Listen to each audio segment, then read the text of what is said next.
대검찰청의 간부들을 소개 올리겠습니다. 강남일 차장검사입니다. 이원석 기획조정부장입니다. 한동훈 반부패 강력부장입니다. 사건 관련한 언론 기사나 주요 SNS 글 같은 걸 공유하는 그런 카톡방이 있었던 것은 사실입니다. 조상준 형사부장입니다. 박창호 공공수사부장입니다.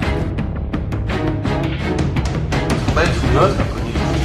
그전에 중앙지검 수석이 검토와 협의도 거쳤고 대검에도 보고를 하고 협의를 거쳤었거든요.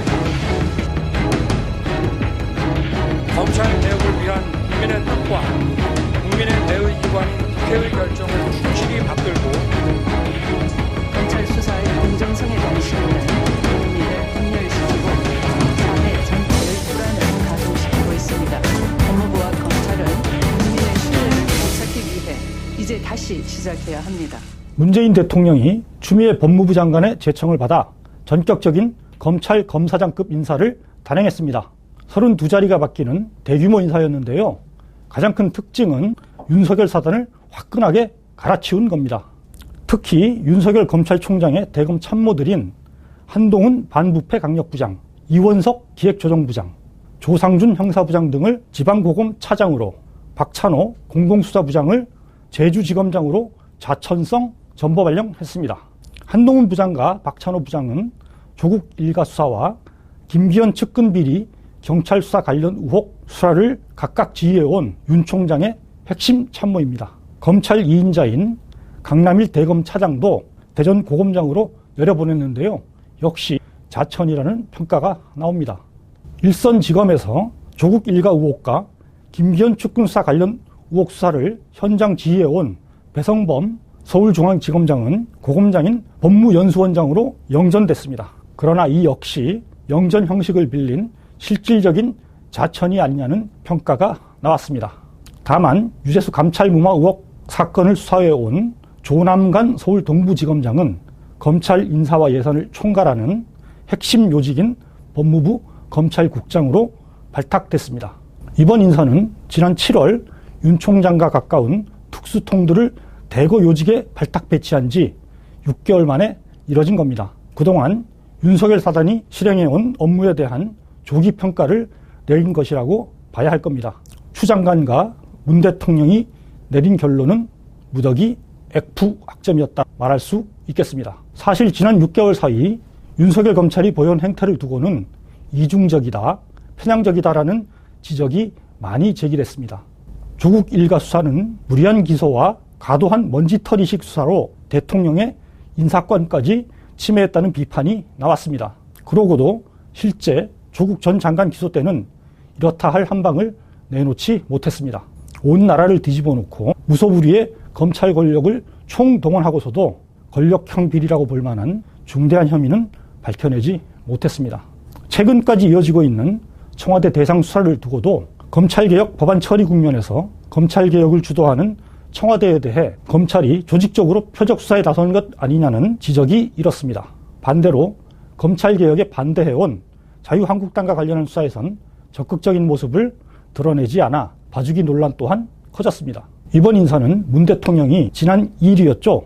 정부 합동 신년 인사회에서 권력기관 개편 필요성을 강조하면서 대통령으로서 헌법에 따라 권한을 다하겠다 이렇게 언급하면서 이미 예고된 바 있습니다.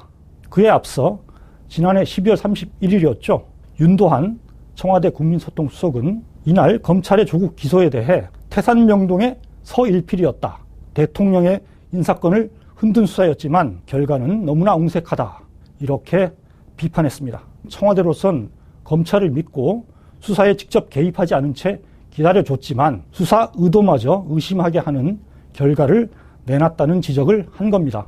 결국 이번 인사는 청와대 입장에서 보자면 윤석열 검찰에 대한 신뢰를 완전히 거둔 문 대통령이 조국 일가 수사의 빈약한 성과와 최근 편파 수사 논란에서 뚜렷하게 감지되는 검찰개혁에 대한 조직적 저항 시도를 인사권을 활용해 평가 제압한 것이다. 이렇게 볼 수 있을 것 같습니다. 물론 윤석열 검찰 입장에서 보면 또 다른 평가가 가능할 수 있겠습니다.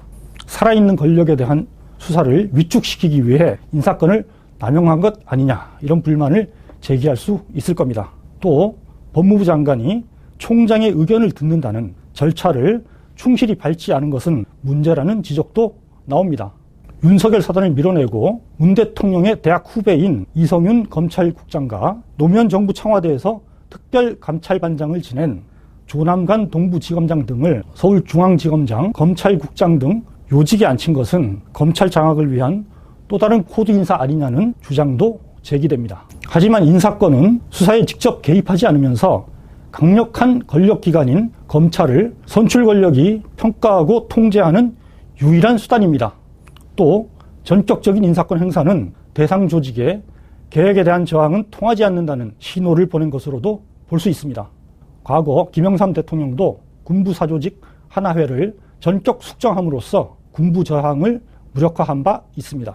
물론 군의 정식 지휘계통을 교란한 사조직과 검찰 조직을 동일시할 수 있느냐는 반론도 가능하겠습니다. 다만 거대 권력기관이 개혁에 저항하는 듯한 모양새만 놓고 보면 일맥상통하는 점도 있다고 하겠습니다. 이번 인사를 둔 평가는 엇갈립니다. 자유한국당과 보수 언론은 청와대를 겨냥한 검찰 수사를 약화시키기 위한 보복 인사이자 수사 방해라고 주장을 합니다. 황교안 자유한국당 대표는 9일 당 최고위원회의에서 문재인 정권을 수사하고 있는 수사검사들에 대한 탄압이었다. 조선시대 사화에 가까운 숙청이다. 이렇게 비판했습니다. 반면 더불어민주당에선 환영한다는 입장을 밝혔습니다. 이인영 원내대표는 당 정책조정회의에서 특정 인맥에 편중된 검찰의 균형을 바로잡은 인사, 이렇게 평가를 했습니다. 이번 인사가 검찰개혁에 대한 검찰의 저항을 끝장내는 계기가 될 수 있을까요? 아니면 윤석열 검찰은 보수 언론의 엄호 아래 참모진이 갈린 채로도 여전히 마이웨이를 고집하려 할까요? 함께 계속 주시하도록 하겠습니다.